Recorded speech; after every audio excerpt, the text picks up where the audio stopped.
अस्सलाम वालेकुम नाज़रीन, मैं हूं डॉक्टर मोहम्मद ज़ाहिद एहसान और आप देख रहे हैं एडवांस एग्रीकल्चर।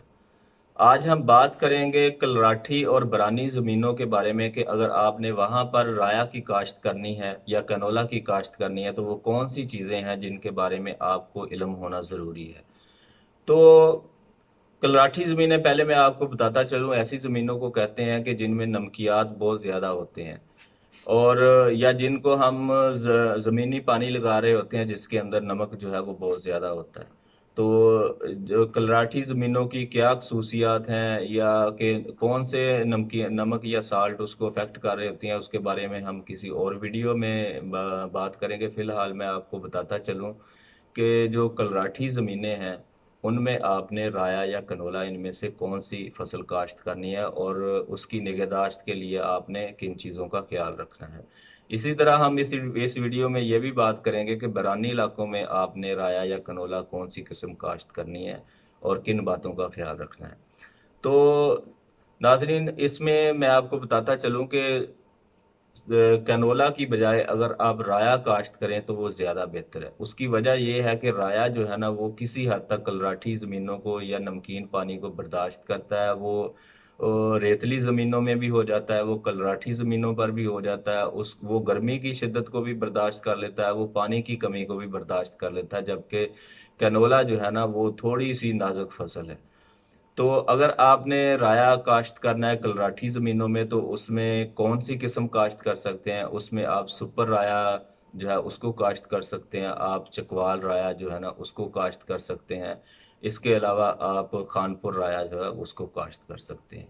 तो कलराठी ज़मीनों में काश्त के लिए जो तरीका इस्तेमाल होता है वो गपशट का तरीका है कि खड़े पानी के अंदर आपने बीज का छटा करना है और उसी वक्त आपने डीएपी और पोटाश की जो खाद है उसका इस्तेमाल कर लेना है।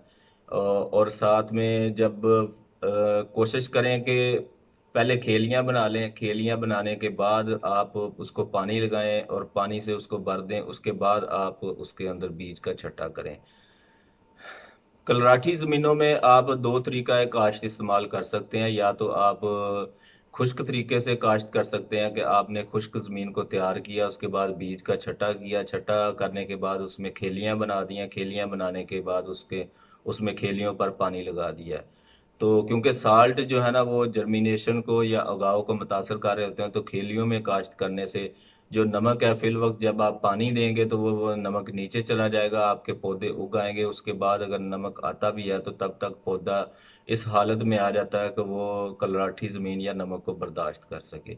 इसी तरह या आप गपशट का मेथड इस्तेमाल कर सकते हैं कि खड़े पानी के अंदर छटा कर दें। तो ये दोनों ही तरीके इस्तेमाल हो सकते हैं और आपने कोशिश करनी है कि जिस वक्त आप काश्त करें उसी वक्त आप 1 बोरी डीएपी और 1 बोरी पोटाश इस्तेमाल कर लें और पहले पानी के साथ आपने सल्फ़र इस्तेमाल करनी है। इसी तरह फूल आने पर भी आप सल्फ़र का इस्तेमाल कर सकते हैं। फास्फोरस सोलुबलाइजिंग बैक्टीरिया है उसका भी इस्तेमाल कर सकते हैं।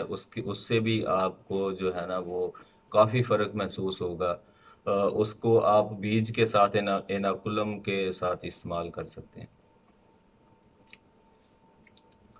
इसके अलावा आप कलराठी ज़मीनों में फास्फोरस सॉल्युबलाइजिंग बैक्टीरिया भी इस्तेमाल कर सकते हैं, जो फास्फोरस की अवेलेबिलिटी है उसको बढ़ाते हैं और इससे आपके खादों का जो है वो खर्च भी कम हो जाएगा। जो बरानी इलाका जात हैं उनके लिए राया की जो सबसे अच्छी किस्म है वो चकवाल राया है। वो चकवाल की ही है, जो बरानी एग्रीकल्चर रिसर्च इंस्टीट्यूट उनकी वो वैरायटी है, उसका काफ़ी अच्छा रिस्पांस है। उसको भी आप काश्त कर सकते हैं। उसके अलावा आप खानपुर राया को भी काश्त कर सकते हैं।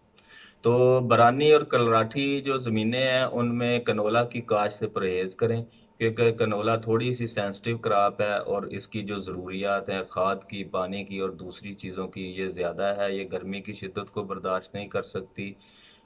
इसके अलावा इसमें शैटरिंग का ज़्यादा मसला है कि इसका बीज पक कर जल्दी गिर जाता है। अगर बारिशें हो जाएँ तब भी इसके नुकसान का ज़्यादा खदशा होता है। तो इसलिए कोशिश करें कि ऐसी ज़मीनों में आप राया को काश्त करें। वीडियो देखने का बहुत शुक्रिया। अल्लाह हाफ़िज़।